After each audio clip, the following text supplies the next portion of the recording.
Chapter 7. The Student Who Became the Leader. Introduction. The year my life stood up straight. There are seasons in a man's life when growth happens so quietly that he notices it only in hindsight. And then there are seasons like this one, loud, undeniable, and unashamedly transformative, where every day rearranges you, stretches you, tests you, and prepares you for the life waiting on the other side. Chapter 7 is that season for me. It begins with a return to studies, not as a young man chasing youth, but as a widower, a father, and a wounded soul trying to rebuild what life had shattered. It begins with books, timetables, and mathematics that nearly swallowed me whole. It begins with friendships that steadied me and a small Westcliff room where late-night studying became the foundation of my future. But it does not stay there, because somewhere between the lecture halls and the residence passages, something unexpected awakened inside me, something I had buried for many years, something life had convinced me I was not allowed to be, a leader. This chapter follows the slow, steady rise of that leader, a rise built not on confidence but on calling, not on charisma but on character, a rise shaped by pain, discipline, listening, intuition, and the quiet truths life had carved into my soul. This is the chapter where I discovered the purpose behind every footprint I had ever taken, the loneliness of childhood, the discipline of the Air Force, the grief that broke me, the courage to study again, the nights spent listening to people, the protest that united a campus, the election that gave me a voice, the national stage that confirmed my identity. Everything had been preparing me for leadership long before I realized I was ready.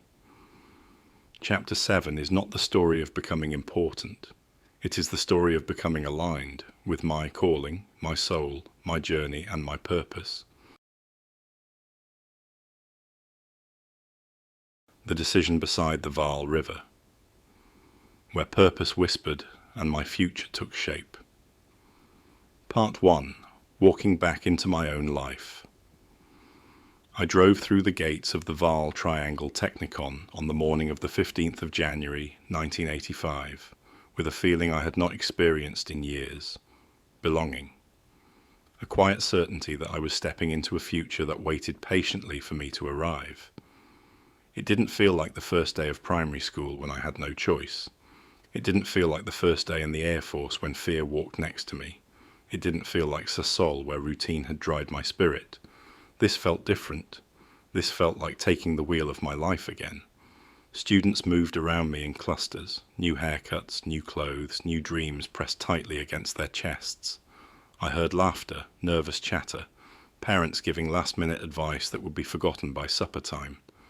Some mothers blinked back tears, trying to hide the ache of letting their children go.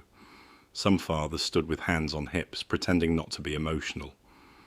I was older, turning 27 later that year.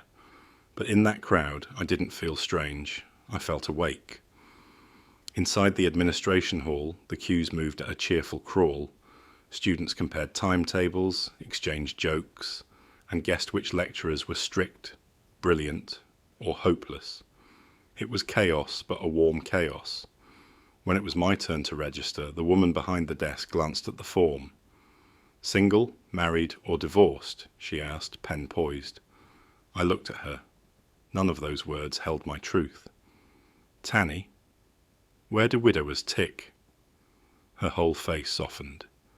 Ag my Sioun, she whispered. Mark single. I'll fix the forms. That was how Tanny Kloppers became my anchor at the Technicon. A woman who saw the man behind the years, the pain, the responsibility, the determination. With registration done, I drove to my new residence, Westcliff.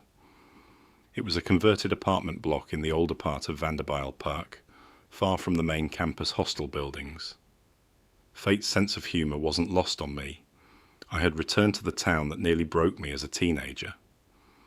As I passed Vanderbilt Park High School, a place that once made me feel small and unwanted, I waited for the old bitterness to rise. It didn't. For the first time, I looked at that building and felt something unexpected. You had a purpose. Without you, I wouldn't be here right now. Pain, I realized, can become part of your foundation if you allow it. The ooms among first years. That night, all the first years gathered in the Westcliff dining hall.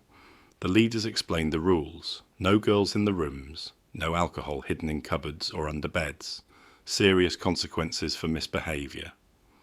Then the primarius, a boy who still had youth written all over his face, turned to the four of us who stood slightly off to the side. "May I call you guys uncle?" he asked shyly. We laughed, not mockingly, warmly. "You can call us whatever you want," Andrew said, "as long as you don't expect us to run around in underwear for initiation." The primarius nodded. "You're first-year students like everyone else, but you decide how you want to participate. We respect that." It was the first time in a long time that I felt respected without needing to earn it. The purpose begins. I enrolled for electronic engineering, a 3-year diploma with a 4th-year higher diploma option. Because I was already a qualified senior artisan, my practicals were waived. I could study full-time without the usual interruptions. My timetable hit me like a wave. 6 subjects per semester, heavy maths, heavy logic, heavy circuits. The main mathematics class was massive, close to 100 students. The lecturer lectured, we listened or drowned. The smaller technical modules felt more manageable, but the work was unforgiving. This was not a place for half effort. I knew why I was here. I wasn't chasing a second chance. I was building a new one. Andrew, the sharp mind, next to me. Andrew and I shared a room. He was academically brilliant, almost irritatingly so. His mind cut through problems with surgical precision. In our first maths test, he scored 97%. I scored 50%. That moment could have broken me. Instead, it lit something inside my chest. I started attending extra maths classes. I stayed up late, sometimes until 2 a.m., working through problems while Andre checked my steps and corrected my logic. By the second maths test, I climbed to 62%. It wasn't genius. It wasn't dramatic. It was simple, honest progress born from pure determination. I turned off the lights in our room at night with a quiet smile. For the first time in years, I felt proud of my mind, living between two worlds. Weekdays belonged to campus, textbooks, formulas, lectures that stretched my limits. Weekends belonged to Paris and to my little boy. Every Friday after my last class, I packed my bags, climbed into my car, and drove straight home. Reynard's tiny hands, his stumbling steps, his laughter, they kept my soul alive. Those weekends were not a break. They were my reminder of why I was fighting for more. My mother supported me without hesitation. She never complained, never made me feel guilty. She simply loved my son with a grandmother's full heart. Her help was the quiet miracle that made my studies possible. Back in Vanderbilt Park on Sunday nights, the loneliness sometimes hit me, but it never defeated me. Every time I returned to my desk, opened my books, and took a deep breath, I whispered the same sentence: "This is for him." The day the river spoke. A week before my first semester exams, I sat beside the Vaal River with a small picnic basket, a few beers, and Reynard playing on the grass nearby. The water moved slowly, wide, peaceful, timeless. The kind of river that doesn't rush anything but teaches everything. As I sat watching the sunlight dance on the surface, my whole journey flashed through me. The engineer's letter that crushed me. The humiliation of the braai that night. The motorcycle crash.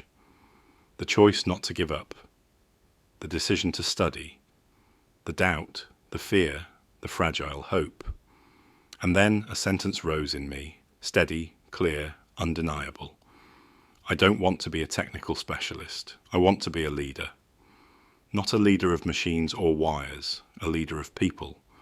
Suddenly everything made sense. My past, my pain, my strengths, my hunger, my future. I understood then that my studies weren't about passing exams. They were the key that would open doors, doors I didn't even know existed yet. Sitting beside that river with my son asleep in the shade, my soul settled into a new truth. I was no longer trying to prove someone wrong. I was building the man I was born to become. The river didn't just reflect the sky that day. It reflected me, the version of me I had been searching for. Part 2. Becoming the man I chose to be. After the river gave me clarity, something inside me aligned. Not loudly, not dramatically, but with a quiet confidence I had never felt before. I knew why I was studying. I knew what kind of future I wanted. And most importantly, I knew I was capable of building it. The system that carried me. That Monday morning, I stepped onto campus with a different spirit. Where I had once walked in uncertainty, I now walked with intention. I didn't have the luxury of being a carefree student. I had a son, a past, a purpose. So I built a system that would become my anchor. 1. Understand the work deeply, not just memorize it. 2. Study the last 6 years of past exam papers. 3. Identify repeating patterns. 4. Create my own 3 exam papers for each subject. 5. Study until I could explain every solution in my sleep. It was brutal, but it worked for me because it turned fear into structure and uncertainty into progress. Nights in Westcliff became quiet rituals. Instant coffee, the soft scratching of a pencil, the hum of a desk lamp, the distant laughter of first-year boys who still felt 16. While they chased their youth, I chased my future.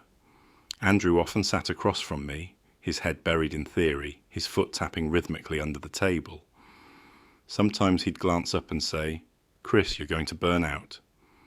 But he said it with a smile, a quiet respect, because he could see what drove me. Exam season. Exams came faster than I expected. Each venue felt like a battlefield, rows of desks, the smell of nerves, lecturers pacing up and down like silent referees. But for the first time in my life, I walked into every exam with certainty. Not confidence, certainty. I wasn't the smartest in the room, but I was prepared. I wrote until my wrist ached. I checked every answer 3 times. I walked out of each exam exhausted but satisfied. When the results were released, students packed into the admin hall like bees around honey. Papers were pinned onto cork boards, and everyone crowded forward, scanning the lists for their names. I found mine. 62%, 68%, 71%, 66%, 63%, 69%, 6 subjects, 6 passes, all above 60%. I didn't shout, I didn't jump, I didn't pump my fist in the air like the younger students. I simply closed my eyes and breathed in deeply. It was the breath of a man reclaiming his story. I had done it. Not to prove the engineer wrong, not to impress anyone, not to chase status. I had done it because I refused to believe the story life had tried to write for me. The notice board at Sasol. I went home to Paris that weekend with my results printed neatly in my bag. Cooney met me the weekend in Sasselberg where his parents stayed, the same friend who had stood by me through the darkest days after Mariana's death. Without asking, he took my results and said, "Chris, I know exactly where these are going." On Monday morning, he pinned them on the engineer's notice board at Sasol, the board where he would pin all my results throughout my studies. My marks were not distinctions, they did not scream genius, but they shouted something louder: resilience, effort, growth, destiny. And destiny does not need 90% to be real. Even now, years later, that moment lives in me as one of the quiet victories of my life. A new foundation. After that first semester, everything changed inside me. I stopped doubting whether I belonged at the Technikon. I stopped wondering whether I would cope. I stopped questioning whether I was too old, too late, too wounded, too disadvantaged. Instead, I started asking new questions. Who will I become? What kind of leader will I be? What impact will my life make? What legacy will Reynard inherit? Those questions shaped every decision I made. The campus was no longer just a place of learning. It became a sacred space, the place where I rebuilt myself brick by brick. My soul had shifted. My mindset had matured. My identity had begun to form on a deeper foundation, and for the first time in my life, I felt the freedom of choosing my own path, not accepting the one handed to me. The quiet power of change. What surprised me most was not the academic achievement, it was the emotional transformation. There is something powerful that happens when a human being decides, I am no longer a victim of my past. I am the architect of my future. Everything inside you reorganizes. Your self-respect, your confidence, your purpose, your relationships, your ability to endure, your belief in what is possible. The boy who once believed he wasn't good enough, the boy shaped by misunderstandings, humiliations, grief, and unchosen paths, began to fade. In his place, a man emerged, clear-eyed, purpose-driven, emotionally awake, spiritually grounded. And it all began beside a quiet stretch of water on a Sunday afternoon, with my son playing in the grass and the river whispering, "Choose who you will become." Reflection. The river, that rewrote my story. There are moments in life that don't feel dramatic while they're happening. They feel gentle, quiet, almost ordinary, but later when you look back you realize they changed everything. The Val River moment was like that for me. It didn't shout, it didn't demand, it didn't break or force or frighten me. It invited me to release the old story, that I wasn't smart enough, that my background limited me, that grief defined me, that other people could decide my future, that life happened to me and not through me. That day, I understood something that would shape my entire life coaching philosophy years later. Mindset isn't a talent, it is a decision you must make again and again, especially when life has taught you to expect less.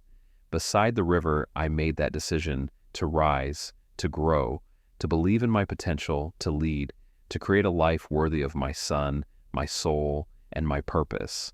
And from that moment on, every step I took on campus was no longer an escape from the past. It was an investment in the man I was becoming. Because true transformation begins the moment you stop asking, why me, and start asking, what now? That river did not only reflect who I was, it reflected who I had the power to become. And that is the moment my life changed forever. The footsteps of leadership. When influence began quietly, long before the title arrived. Part 1. The Awakening. There are turning points in a man's life that arrive quietly, no fanfare, no warning. Just a soft shift, like the first breath of wind before a storm that will reshape the land. My turning point came halfway through my second semester at the Technikon.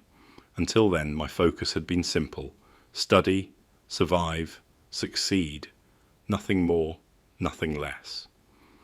I had come to the Technikon as a man rebuilding himself, older than most first years, carrying the weight of fatherhood, grief, and a lifetime of feeling unseen. Yet ironically, it was here among strangers that I started to feel something unfamiliar: belonging. That sense of belonging deepened the day I realized something important, something that would alter the trajectory of my life.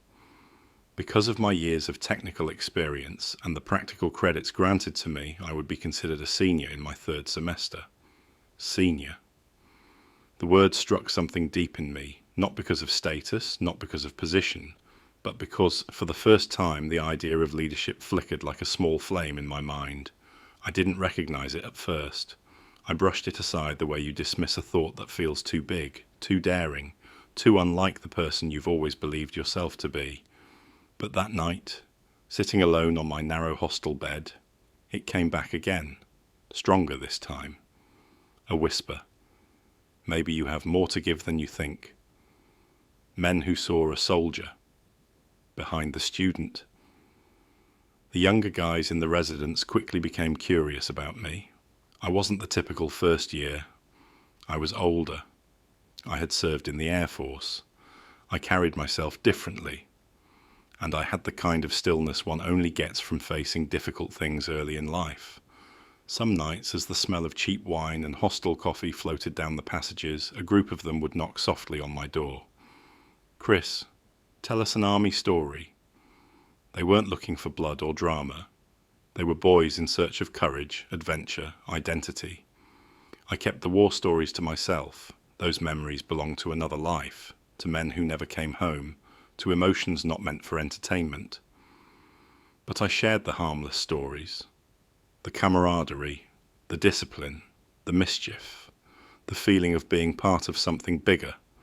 What surprised me wasn't their interest in my past, but their respect for it. In school, I was never the chosen one, never the class captain, never the prefect, never the golden boy. But here, among boys who had never held a rifle or stood at attention in the early morning cold, I saw admiration in their eyes. It was unfamiliar, unsettling, and strangely humbling. One night, after I finished helping a nervous first-year rewrite his love letter to a girl he adored from afar, a student named Daniel leaned back in his chair and said, "Chris, why don't you stand for Primarius next year?" I laughed. Not a joyful laugh, a protective one. Because something in me knew that suggestion touched a fear I had never named. Leadership? Me. My mind answered instantly before my heart even had a chance to consider it. No, impossible. Not you. You were never chosen. But Daniel wasn't joking, and the way he looked at me, calm, certain, silenced the protest forming in my chest. "Seriously, Chris," he repeated, "I think you'd be good." The boys nodded. It was strange. Their confidence clashed violently with the old beliefs still buried inside me. Beliefs formed in the hallways of my school years. You are not a leader. You are not chosen. You are not good enough. Leadership belongs to others, not to you. But that night, lying awake in the dim hostel light, something fragile but powerful whispered inside me. What if they see something you don't? The first spark of ambition. That question unsettled me for days. It followed me into lectures, into study sessions, onto the rugby field, and into the quiet moments when thoughts get loud. Was I capable? Did I deserve leadership? Was it arrogance to even imagine it? Or was it growth? Until that point I had lived reactively, responding to life's blows, adjusting to its losses, pulling myself out of its dark corners. But leadership required imagination, initiative, belief. It required seeing a future that didn't exist yet, and stepping into it. Something shifted inside me when I allowed myself, for the first time, to imagine the possibility. Could I be Primarius? The question grew. Then it morphed into a bigger one that made my heart race. Could I be SR chairperson one day, the leader of the entire student body, 8,000 students? It felt outrageous, impossible, absurd, but also right. Like something long buried was finally waking up. Not ego, not pride, purpose. A purpose I had not known how to name. Yet here it was, knocking softly, waiting for me to recognize it. The night a dream became a decision. A week later I walked into Daniel again. He smiled the way someone does when they know something before you admit it. "Well," he asked, "you thought about it?" I took a breath. "If the guys really think I'm the right one," I said slowly, "I'm willing." Daniel grinned. "Good. Then let's start." And in that simple moment, on an ordinary evening, in an ordinary hostel corridor, the first brick of my leadership journey was laid.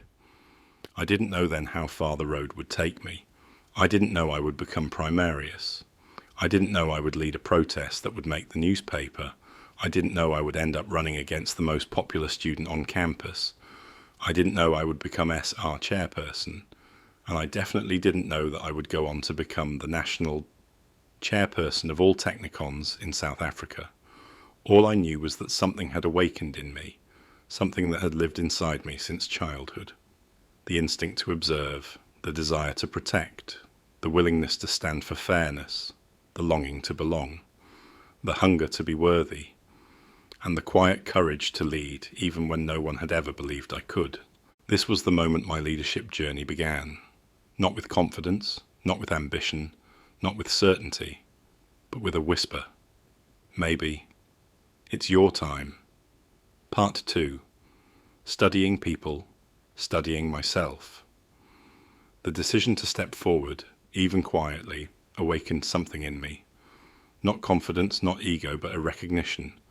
If I was going to lead, I had to understand people, not their words, their minds, their fears, their rhythms, their hearts.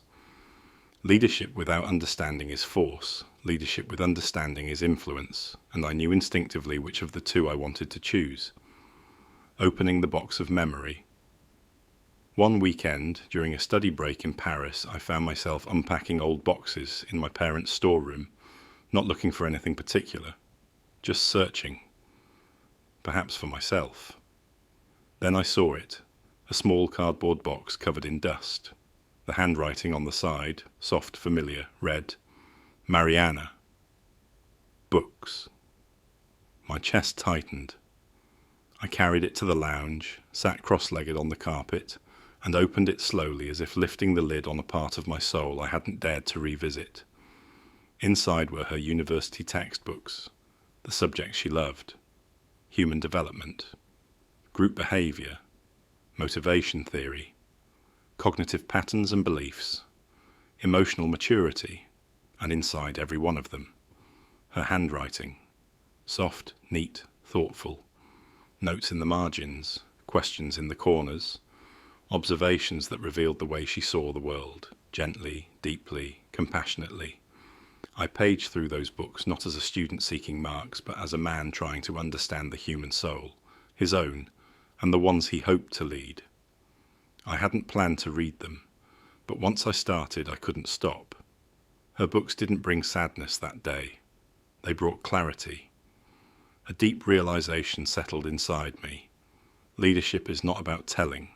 It is about seeing people's real fears, their unspoken insecurities, their silent hopes, seeing what they can become, not what they present, seeing beyond the masks people wear, seeing the wounded child inside the confident man, seeing the fragile heart behind the loud girl, seeing the potential hiding under a life of discouragement. I recognized that this had always been part of me. As a boy observing the world around me, as a soldier reading danger and instinct, as a young man listening more than I spoke, as a widower learning to understand grief, as a father understanding a child's needs without words. Suddenly it all made sense.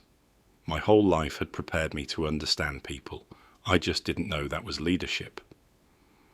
The book that became my compass. Back on campus, the hunger for understanding people grew stronger. I found myself in the second-hand bookshop on a random weekday, a place I had never visited before.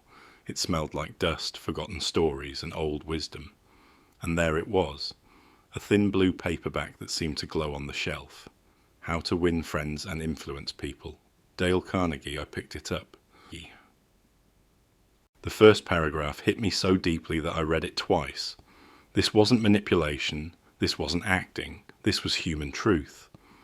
It explained everything I had felt instinctively, that people respond to kindness, that respect unlocks cooperation, that listening builds trust, that attention is a gift, that sincerity is magnetic, that ego destroys leadership, that influence is born from empathy.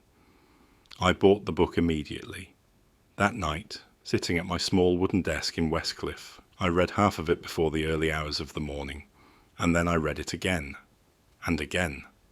For the next 3 years that book became my guide, not because I wanted to win friends, but because it taught me something essential. Leadership is not about being right. Leadership is about being real. The campus becomes my classroom. Once I started understanding human behavior, something extraordinary happened. The campus transformed into a living classroom. I began noticing who dominated conversations, who faded into the background, who needed validation, who controlled the mood in a room, who pretended to be confident, who truly was, who was lonely, who was hurting, who was pretending, who was influencing from the shadows. I realized that people move in patterns, predictable, emotional, psychological, patterns. And once you see the patterns, you can lead them. Not control them, lead them. A leader does not direct people like chess pieces. A leader understands them like human beings. I found myself reading rooms the way a hunter reads a landscape, sensing tension, sensing insecurity, sensing who felt excluded, sensing who needed space, sensing who needed support. And the remarkable thing, people sensed that I sensed them. They began to talk to me casually, comfortably, openly. Some came for advice, some just wanted company. I realized then listening is one of the greatest acts of leadership. Not solving, not preaching, not instructing, listening. And the more I listened, the more people trusted me, not because I was perfect, but because I was present. Leadership begins long before you take the position. The younger students began stopping me in the hallways. "Chris, do you have a minute? Can I ask you something?" I became a quiet anchor in the hostel, the person people gravitated toward not because I was loud or charming, but because I was safe. That is something I had never been before, not in childhood, not in school, not in the Air Force, not after losing Mariana. But here, among strangers, I became someone people counted on. I wasn't trying to lead, but I was leading. That's when I learned one of the deepest truths of my life. Leadership does not begin when people choose you. Leadership begins when people trust you. And they did. Part 3. Becoming Primarius. There is a moment in every leader's journey when possibility becomes reality, when the whisper you've carried inside you steps forward and becomes a voice. For me, that moment came at the end of my second semester.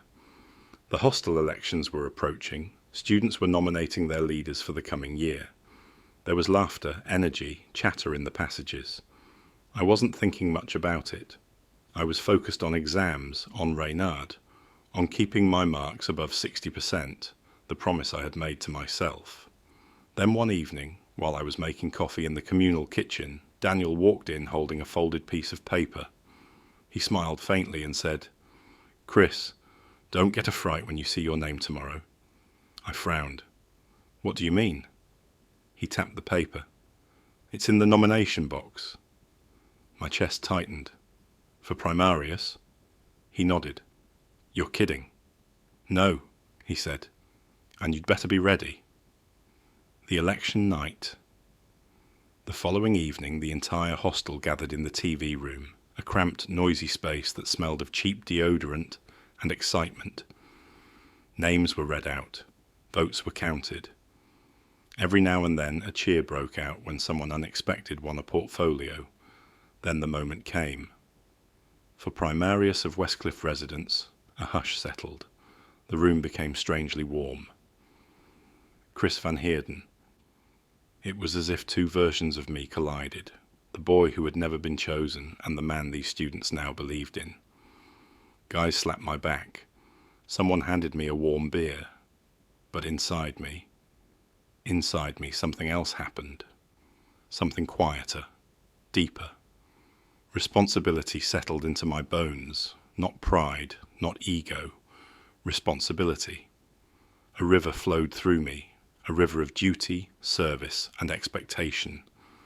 For a moment I felt unsteady. Then I saw Daniel grinning in the corner, and his expression steadied me. "You're up, Chris," he said. "They want to hear from their Primarius." I stood in front of them, these loud, messy, hopeful students, and said the only words that felt honest. "Thank you. You trusted me. I won't let you down." I had been chosen, not because I campaigned, not because I wanted power, but because people could feel something in me, before I had the courage to admit it to myself. The weight of the role. Being Primarius was not a badge. It was a responsibility that woke me early and kept me awake late. Within days, the knocks began. "Chris, my roommate is drinking too much." "Chris, the guys upstairs are making noise again." "Chris, can you talk to the first years?" "Chris, can I talk to you privately?" Sometimes it felt like being a father to 90 grown-up boys, but I handled it with calmness, the kind you learn in the Air Force, the kind you learn in life's harder classrooms. I didn't shout. I didn't rule. I guided. Slowly, something shifted in the hostel culture. Arguments reduced, respect increased, confidence grew, not out of fear, out of trust. That was when I learned a truth I carried into adulthood. Leadership is not the ability to command. Leadership is the ability to create calm, the test of everyday leadership.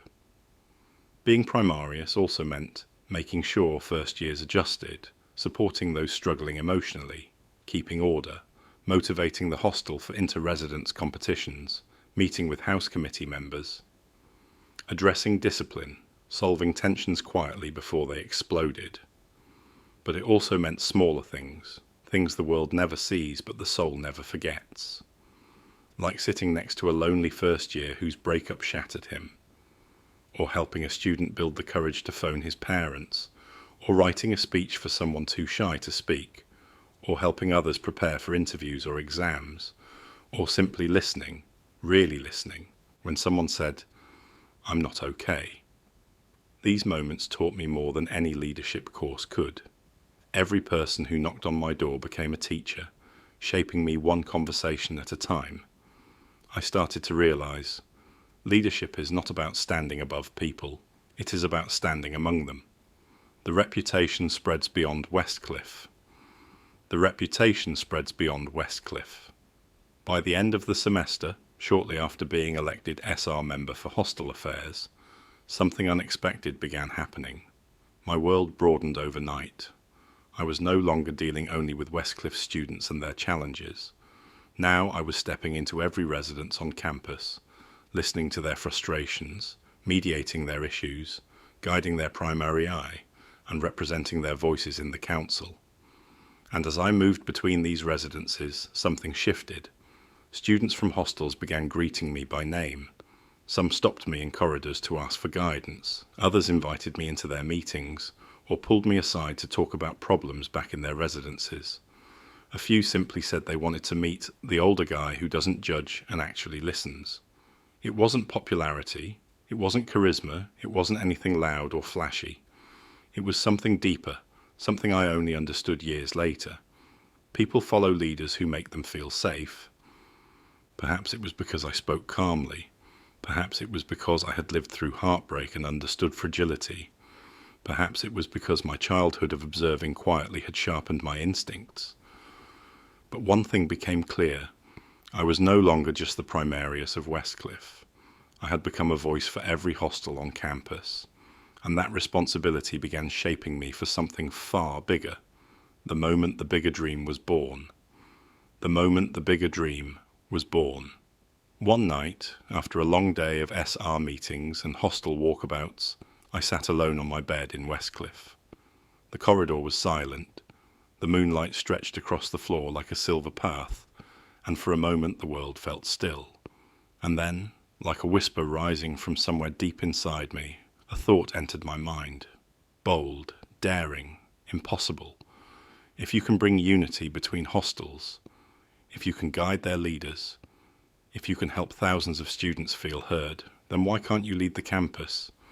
The thought landed with weight, not heavy but purposeful.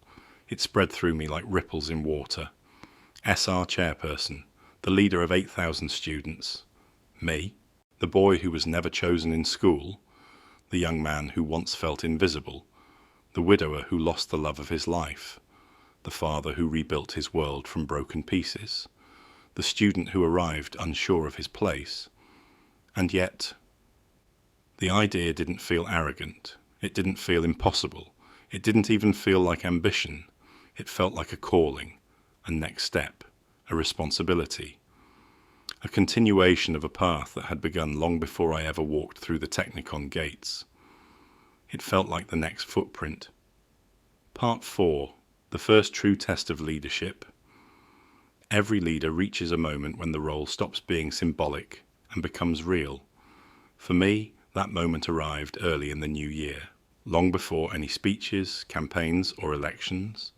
It came in the form of a simple complaint, one I almost dismissed at first. "Chris, the food in the dining hall is terrible." At first I thought it was just normal student moaning, the kind every resident hears about hostel food since the beginning of time. But then it came again, and again, from different people, from different residences, from students who never complained about anything. One evening, the primary of the larger residences called an informal meeting. We sat in a circle on the grass outside the dining hall, leaders from the hostels, each with their own accents, personalities, and frustrations. A guy from tertiary residence threw his hands in the air. "Chris, you're the only one who listens. Talk to them for us, man. Something has to change." I didn't say yes. I didn't say no. I just nodded, that instinctive nod that said, "I hear you, and I'll think." But in the quiet of that night, lying on my hostel bed, I felt something stir inside me. If small things are ignored, big things will follow. If leaders stay silent on the little injustices, they will have no voice when the big ones come. This was no longer about food, this was about dignity. Students were paying good money for meals that often consisted of thin stews with no meat, overcooked vegetables, stale bread, and unseasoned watery dishes served with an attitude. Something in me refused to accept that. A meeting that changed everything. I decided the next day to request a meeting with the man responsible for campus administration, the stern, tightly wound official we'll call Mr. De Vries. Getting onto his schedule felt like applying for a visa to another country. His secretary sighed every time I appeared at her door. At last, after 3 visits, he granted me 10 minutes. When I stepped into his office, he looked irritated before I even sat down. "What is it you want, Mr. Van Heerden?"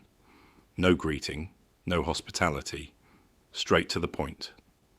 I explained calmly, "Sir, the students feel that the quality of the food does not match the cost of the meal plan. There is unhappiness, and I believe we can address it together." He leaned back, unimpressed.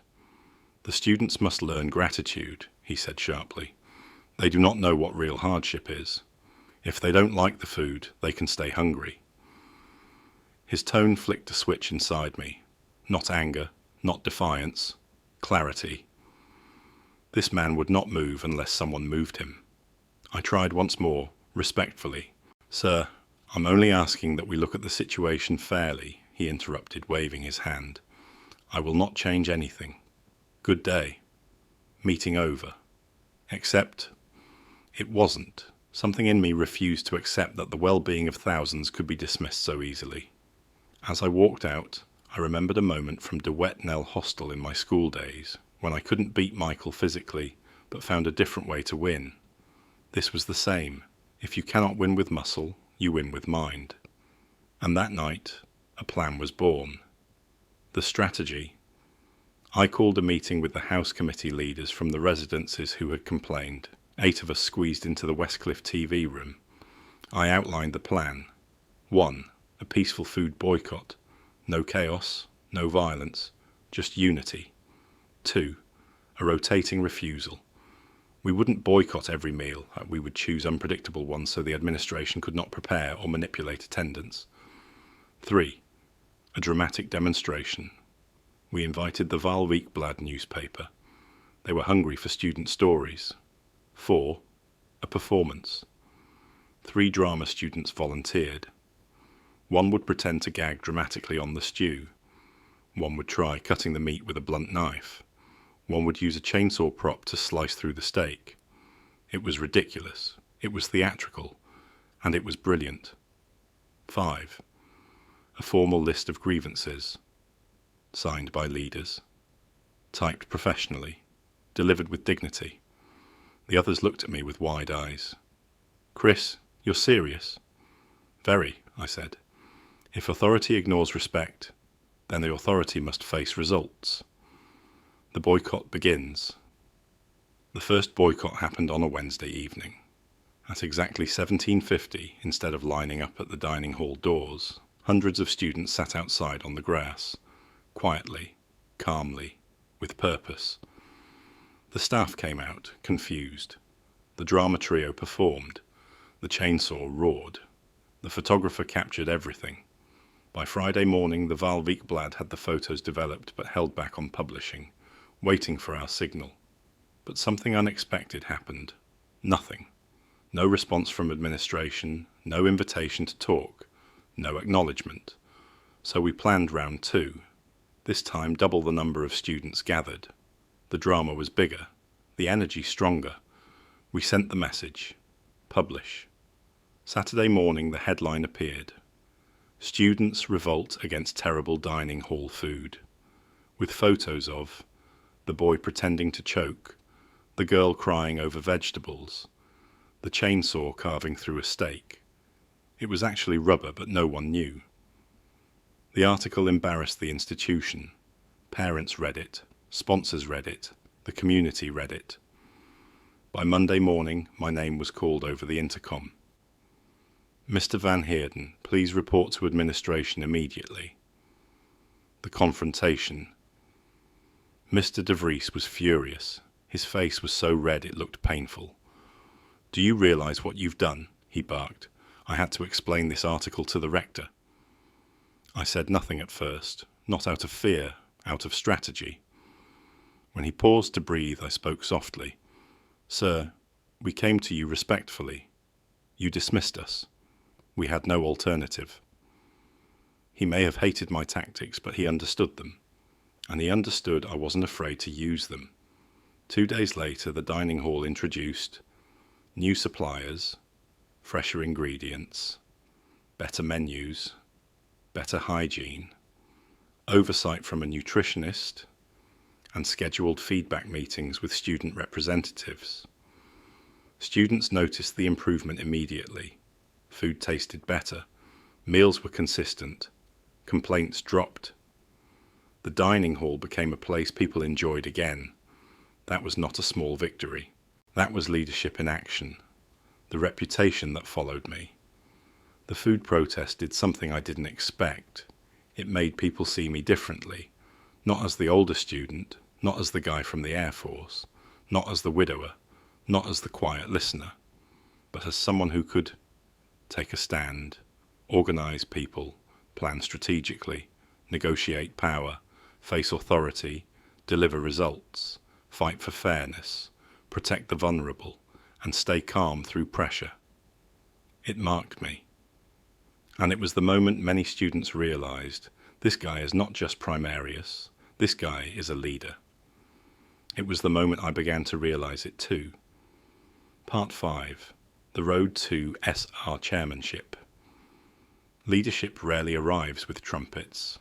Most of the time, it slips into your life quietly, through responsibility, through service, through the trust of others. But there comes a moment when leadership is no longer quiet, a moment when it steps forward into the light and says, now it is time to stand. For me, that moment came soon after the dining hall protest. The success of that movement spread across campus faster than any rumour ever could, not because it was dramatic, but because it worked. Students began recognising me. At first it was small things, but then the tone changed. Chris, you should stand for student council chairman.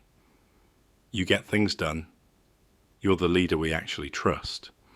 Those words triggered two emotions inside me, pride and fear, because somewhere deep inside me lived the memory of a boy who was never chosen, not in school, not in leadership. And now the very thing I had never been invited into was standing right in front of me, the conversation that changed everything. One evening I returned from a long study session to find Daniel, the same student who first suggested I run for primarius, leaning casually against my door. He didn't greet me. He just asked, "So, when are we starting your SRC campaign?" I laughed nervously. You know there's no guarantee people would vote for me. Daniel didn't smile back. Instead, his voice softened into something serious, almost protective. Chris, leadership isn't about who shines the brightest. It's about who stands the calmest. You listen. You solve conflict. You're fair. You don't crack under pressure. You fight for students. People trust you, and trust is the only real currency in leadership. His words settled into me like a seed finding its soil. Trust, not popularity, not perfection, not academic brilliance. Trust. Something inside me shifted as I realized I didn't need to pretend to be something else. My whole life, the hardship, the Air Force, the loss, the discipline, the quiet resilience, had already shaped the leader I needed to be. "Okay," I said finally, "let's talk strategy." Daniel grinned like a man who had waited for this moment. The decision with consequences. But there was one complication no one else seemed to consider. Running for SRC chairperson did not come without risk. If I stood as a candidate for chairperson and lost, I would automatically lose my seat on the student council altogether. No fallback, no consolation role, no second chance. Everything or nothing. If I lost, the humiliation would be public, and I knew exactly what public humiliation felt like. I still carried childhood memories that burned when touched. I wrestled with that risk for days. Then, one night, while lying on my bed staring at the ceiling, I heard the soft whisper that had guided me through so much already. Your soul has already moved on.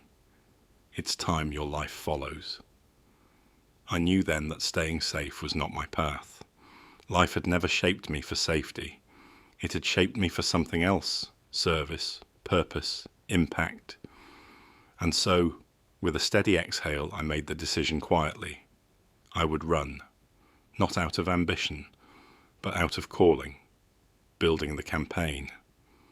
The moment I told Daniel, the spark in his eyes ignited into a fire. "Good," he said. "Then we begin tonight." And just like that, my room became headquarters. We gathered. A drama student for creativity, 2 HK members for logistics, a journalism student for writing, a marketing student for strategy, 2 charismatic volunteers for outreach, and Casper, the wheelchair student whose courage would later shake the campus. It was an unlikely team, but perfect. We decided on a campaign based on authenticity, clarity, service, accessibility, fairness, and results. We didn't want posters bragging about me. We wanted messages that represented students' needs. We created a slogan that resonated: for students, with students, among students. No empty promises, just presence. Knowing the opponent, there was only one real competitor, a popular, charismatic guy we'll call Stefan. He was handsome, confident, loved by the girls, primarius of the biggest men's hostel, dating the primaria of the biggest ladies' hostel, the golden couple, a powerful pair. He had popularity, he had charm, he had visibility. But leadership is not charm. Leadership is steadiness. And there was one more thing. His speaking voice, a soft high tone that didn't match his muscular frame. Not a flaw, but in an election speech. It mattered. Preparing the speech. I spent weeks preparing, not memorizing slogans, not crafting political promises, not rehearsing dramatic lines. I prepared by reading. My psychology notes, Dale Carnegie's principles, the mood of the campus, the concerns of different residences, the emotional currents between students and management, the dynamics of group influence. And then I wrote a speech not meant to impress, but to connect. A speech about fairness, responsibility, community, respect, leadership with humility, and the belief that every student counts, not just the popular ones. It wasn't a speech crafted for applause, it was crafted for truth. And truth has its own power. The night of the speeches. The main hall was packed beyond capacity. Students sat on steps, stood along walls, leaned on pillars. The air buzzed with excitement. Both candidates sat in the front row. Stefan looked like a magazine cover. I wore my usual jeans, a shirt, nothing special. The speeches were given in random order. A draw. Stefan would speak first.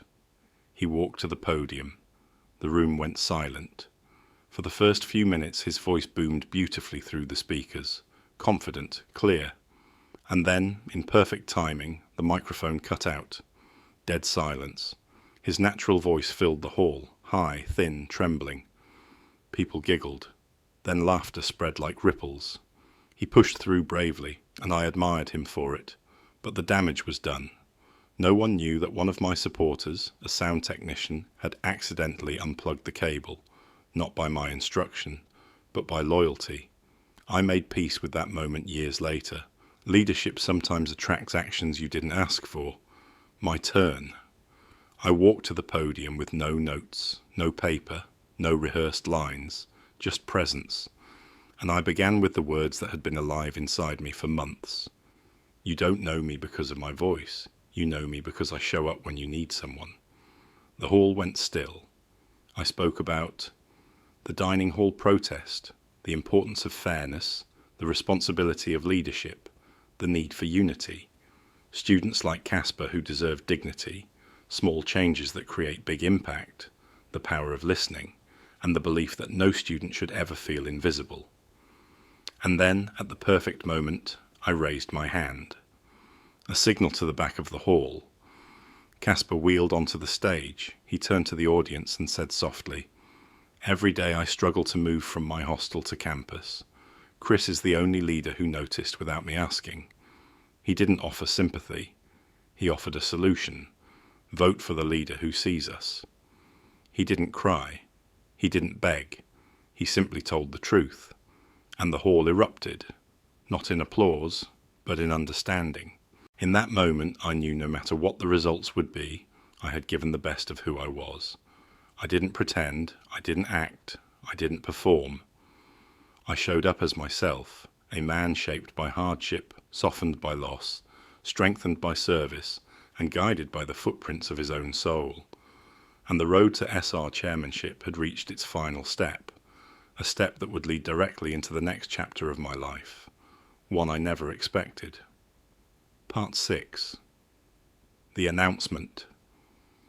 The hall emptied slowly after the speeches, but I stayed seated for a while, letting the air settle in my lungs.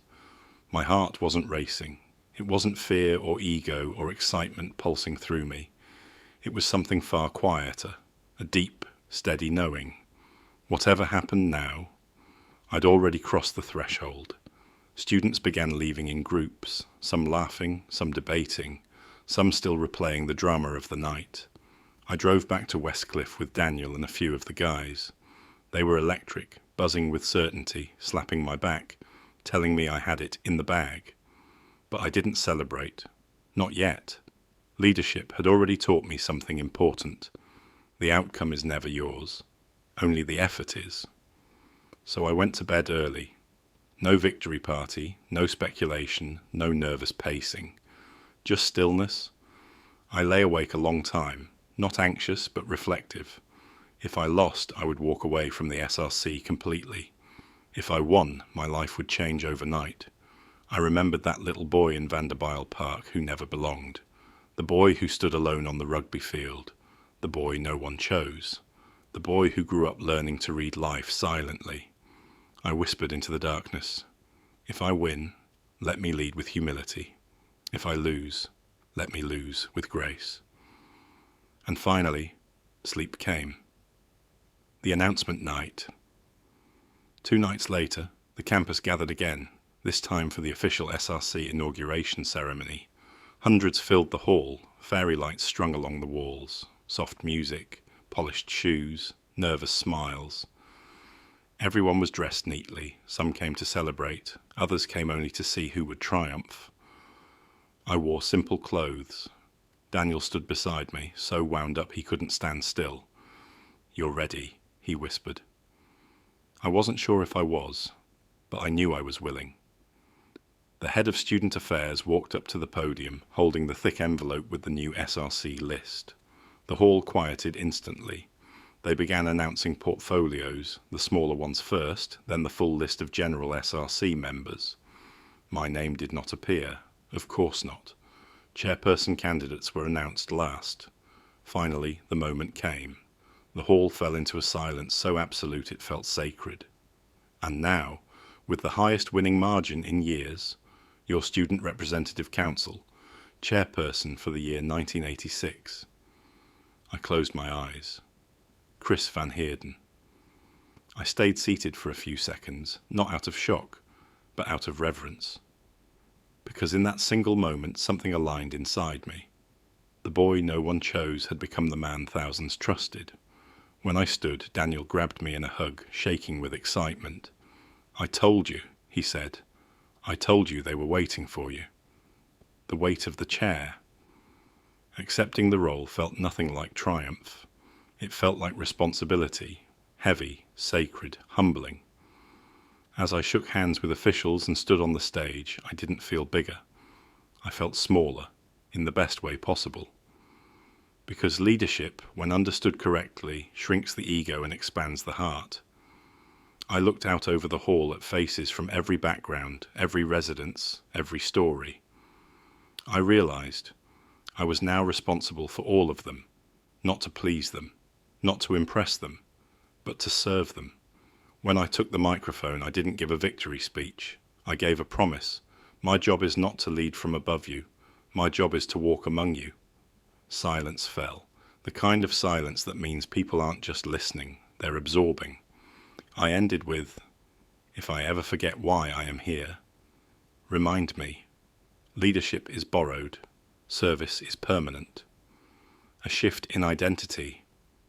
Driving back after the ceremony to my new residence tertia, to my new room, the SR chairman's room, I felt something unexpected. Not pride in winning, pride in becoming. The title didn't create the leader. Life had done that. This moment simply confirmed it. A call from home. Later that night I called home. My mother was overwhelmed with joy when she heard the news. "See, Christy," she said softly, "you were never the problem. You just needed a place to become yourself." Her words went deep. For the first time I felt seen, not for achievement but for truth. A victory bigger than myself. Becoming chairperson wasn't just a win, it was a message. Your past does not disqualify you. Your pain does not diminish you. Your difference does not disfigure you. Leadership belongs to those who serve, not those who shine. And so, the boy who stood alone on the rugby field, the teenager never chosen, the airman who lost friends, the young widower, the father rebuilding step by step, stood now as the elected leader of thousands. It wasn't triumph, it was healing. Part 7. Stepping into national leadership. The year moved quickly after my inauguration as SRC chairperson. Our campus was alive, buzzing with change, healing from old wounds, learning new ways of being united. What I didn't know at the time was that everything we were building at Val Triangle was quietly preparing me for a stage far bigger than I had ever imagined. Every year, during the first semester, all the Technicons of South Africa gathered for what they called the National Technicon Week, a mixture of tradition, student culture, leadership meetings, and the famous Miss Technicon South Africa pageant. It was the one time in the year where every SRC chairperson from across the country stood together in one room. But beneath the glamour, beneath the ceremonies, there was something more important happening. Behind closed doors, the SRC chairpersons met daily, discussing issues that shaped thousands of student lives, the rising tensions in a changing South Africa, the inequalities across campuses, safety concerns, financial pressures, policies that were outdated, systems that needed reform, and dreams for a future where all students, regardless of their background, could belong and succeed. It was not a week of parties. It was a week of responsibility. And I arrived at that gathering not as the boy who once felt invisible, nor as the primarius of a hostel, but as the elected chairperson of a campus that had learned the power of unity. From the first meeting, I could feel something shifting. The room carried an energy I recognized, the same one I felt back at Westcliff when students started asking for advice, the same one I felt when other hostels trusted me to fight for them, the same one I felt the night of the campus election when I stood on the stage as chairperson. Leaders recognize leaders, not through ego but through presence. During the discussions, I didn't try to dominate the room. I listened, I asked questions. I shared our campus's victories honestly, the dining hall protest, the improvements in resident systems, the way we created harmony between hostels, the new support structures we implemented. Not because I wanted recognition, but because I wanted other campuses to experience the same hope. At night, after the meetings, the chairpersons would gather informally, sometimes in the hostel lounges, sometimes outside under the warm autumn sky. We shared stories about our student communities, laughed at the absurdities of campus life, and spoke quietly about the real issues South Africa was facing. I never campaigned. I never asked for anything. Leadership must never be begged for, it must be recognised. But slowly I began to sense a shift. The conversations changed, the questions changed, the eyes in the room changed. Some chairpersons sought me out deliberately. They asked how to handle conflict in their residences, how to motivate their councils, how to deal with emotional pressure, how to build unity in fractured student communities. And every time I answered with the same philosophy that shaped my journey. You cannot lead people unless you understand them. You cannot understand people unless you care about them. By the Friday evening, the night before the final gala and crowning, I felt something I hadn't expected. Respect. Genuine, unforced respect. Not for charisma, not for charm, not for a loud voice, but for the quiet clarity of purpose. That night I lay in the hotel room unable to sleep. The walls hummed with the energy of celebration outside, rehearsals for the gala, music drifting through the hallways, laughter of students. But inside me, there was only stillness. If the campus SRC election was a turning point, this felt like a moment of destiny. The night of the crowning. The hall was packed, students, lecturers, dignitaries from technicons across South Africa, beautiful decorations, spotlights sweeping across the stage. The excitement of the Miss Technicon South Africa competition filled the air. But for the SRC chairpersons, it wasn't the crowning we were waiting for.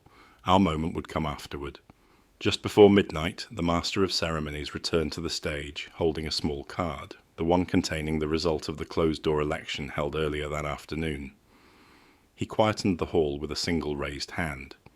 "Tonight," he said, "we not only crown Miss Technicon South Africa, we also announce the leader chosen by every SRC chairperson in the country, the president of the South African Technicon Student Union." This wasn't a beauty title. This wasn't campus popularity.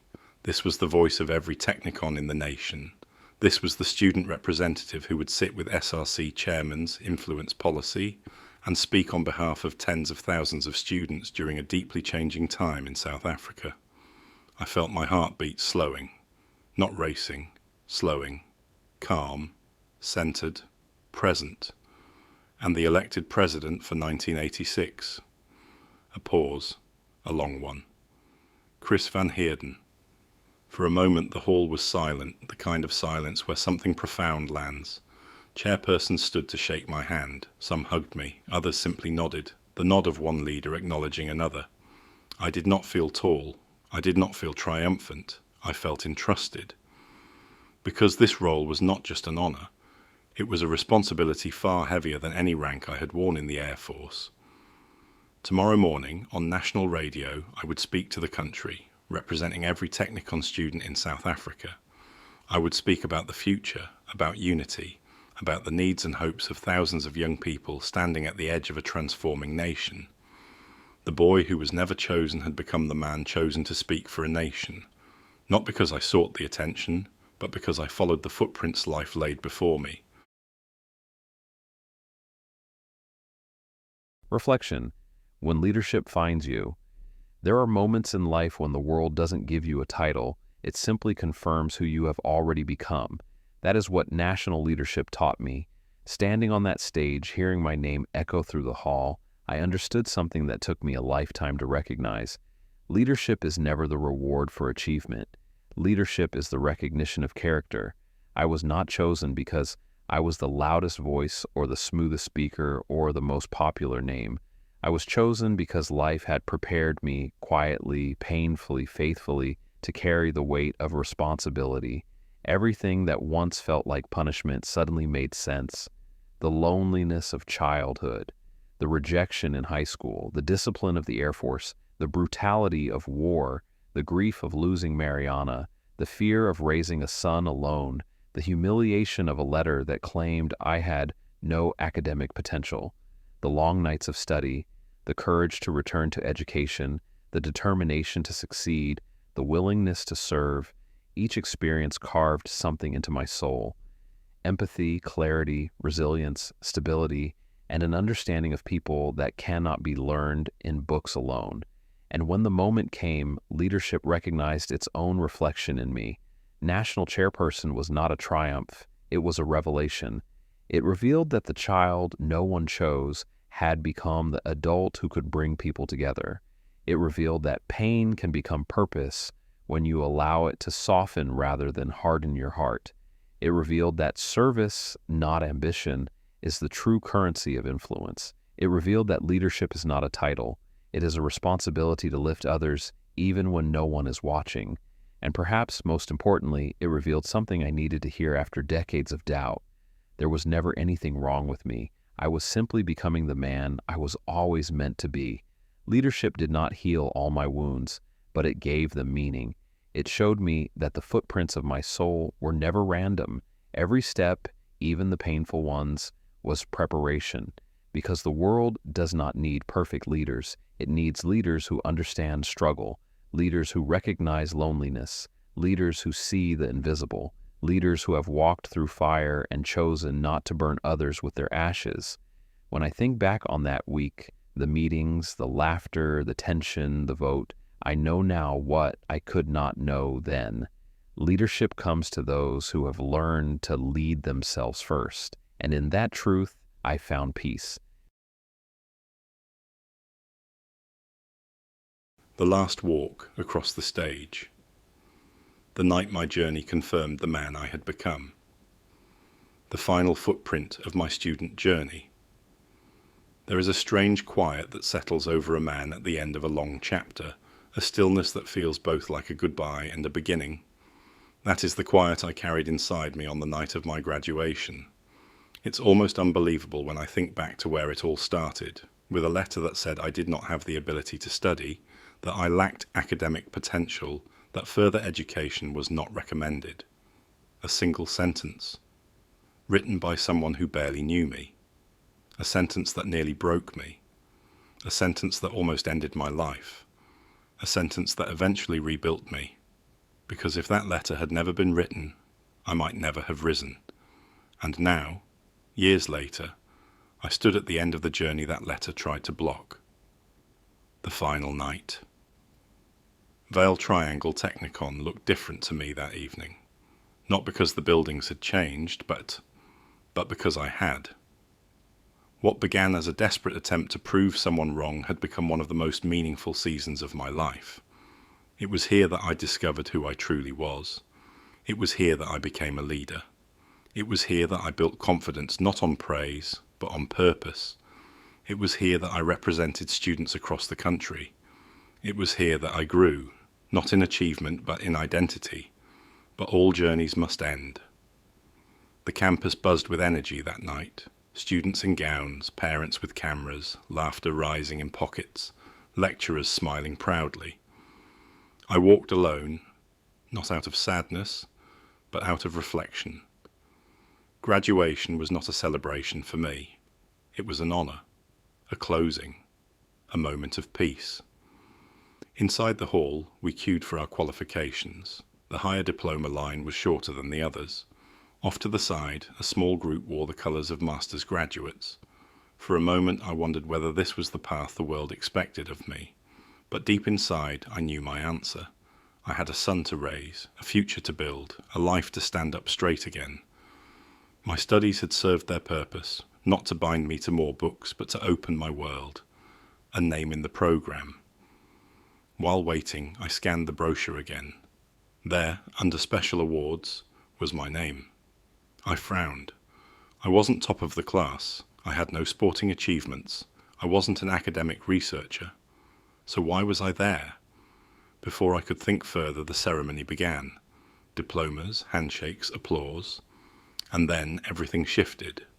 These awards, the presenter explained, are not for marks, culture and sports alone.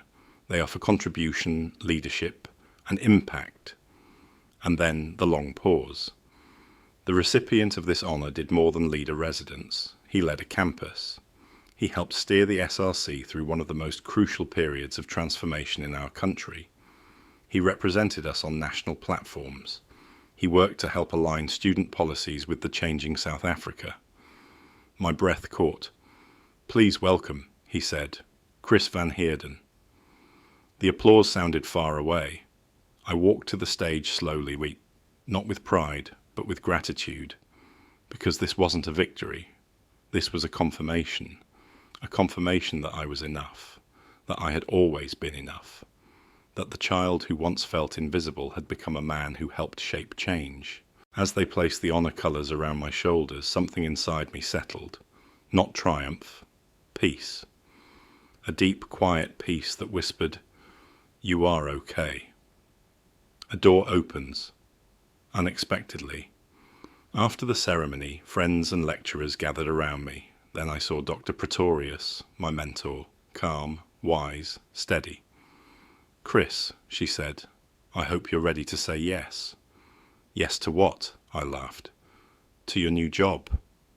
It didn't register at first. "I've arranged a position for you at Eskom," she said. "Head office, Megawatt Park." I stared at her. No interview, no application, just a gift of recognition. "This is our way," she said softly, "of thanking you." Emotion rose so suddenly I couldn't hide it. I hugged her, something I had never done before. "Thank you," I whispered. "Thank you for seeing me." "You were easy to see," she replied. A cigarette and a promise I couldn't keep. Outside, I lit a cigarette, a habit from years when life felt too heavy. Albert, our SRC social mastermind, joined me. "So," he said casually, "are we doing our masters next year?" I nearly choked. "Are you mad? I'm finished. I'm done with classrooms forever." He just smiled. "We'll talk again." That night I told him with conviction, "Albert, I am done. I do not think a classroom will see me again." I meant it, but life had other plans. In the quiet months that followed, as I began working and rebuilding myself, a familiar whisper returned, "You are not done growing." 1 year later, I completed my master's diploma. Years after that, I walked into a university and earned a full master's degree in business administration. The boy who wasn't good enough to study became the man with 2 master's qualifications, not to prove others wrong, but to prove himself right, because the human soul never stops expanding. The walk away. Driving home later, I realized this chapter was over. My room in Tertia belonged to someone else now. My SRC chair was waiting for a new voice. The campus I had helped shape would move on, as it should. Life does not pause for anyone. And ahead of me lay Eskom, a career, a future, a chance to build a life where Reynard could grow with stability. But I wasn't leaving empty-handed. I was leaving with confidence, with clarity, with purpose, with the understanding that leadership had lived inside me since childhood. The boy once unchosen had become the man who chose to lead. Reflection. The final lesson of student life. Student life was never about books or marks. It was about transformation. It taught me discipline, resilience, humility, responsibility, service, identity, and the weight of influence. It taught me that your past does not define your potential, your pain does not cancel your purpose, and your beginning does not determine your becoming. I walked onto campus with a letter that said I could not study. I walked off campus wearing honor colors, not because I proved them wrong, but because I finally proved myself right. And that, more than any diploma, was the true graduation. From graduation to the working world, that night, when the hall emptied and the last applause faded, I walked alone to my car with my gown folded over my arm. The cool air touched my face gently, as if life whispered, "Well done. Now keep moving." Behind me, the campus glowed quietly. Ahead of me lay a road I had not yet walked, a quieter road without speeches, without protests, without election posters, without meetings. For the first time in years, I did not know what waited for me, but I knew I was ready. The honor colors were not an ending. They were a beginning. Eskom was waiting. A career was waiting. Responsibility was waiting. And Reynard was growing. needing a father on solid ground. As I drove away for the last time, the Technicon shrank in the mirror until it disappeared completely. I did not feel sadness, I felt readiness, because every chapter of my life prepared me for the next, and now it was time to step into the world, a world where leadership would not be something I practiced, but something I lived. And so the next footprint begins. Epilogue. Chapter 7. The mindset of a leader is born. When I look back on the year that shaped this chapter, I realize it was not simply a year of studying, passing exams, or holding positions. It was a year of becoming, the year the foundations of my leadership mindset were laid brick by brick. Leadership did not arrive as a title. Leadership arrived as a mindset, one formed through the quiet experiences of this chapter. 1. Mindset shift from survival to purpose. Before returning to the Technicon, my life had been about survival, surviving loss, surviving responsibility, surviving grief. But the moment beside the Vaal River changed everything. There, I did not ask, what must I get through? I asked, who must I become? That was the birth of purpose thinking, the ability to shape life instead of reacting to it. 2. Mindset shift, from identity by circumstance to identity by choice. In school, I was the boy unnoticed. In the Air Force, I was the soldier shaped by fear. As a widower, I was the man carrying grief. As a young father, I was the man carrying responsibility. But at the Technicon, for the first time, I was the man I chose to be, a student, a leader, a thinker, a voice, a presence of calm. This chapter shows the mindset truth that changed your life. Identity is not inherited, it is built. 3. Mindset shift. Leadership is not a position, it is a presence. Long before the elections, long before the protests, long before the national roll, leadership had already begun. It began in the way people trusted you. It began in the way you listened. It began in the way the younger boys sat outside your door. It began in the way you read people, understood them, steadied them. Leadership is not given, leadership is recognized. And in this chapter, people recognized what life had been preparing all along. 4. Mindset shift. Pain is not the opposite of purpose. It is the teacher of it. Your journey to leadership was not born in privilege. It was born in loss, humiliation, courage, discipline, and the long walk back to yourself. This chapter proves the deepest truth of your mindset theory.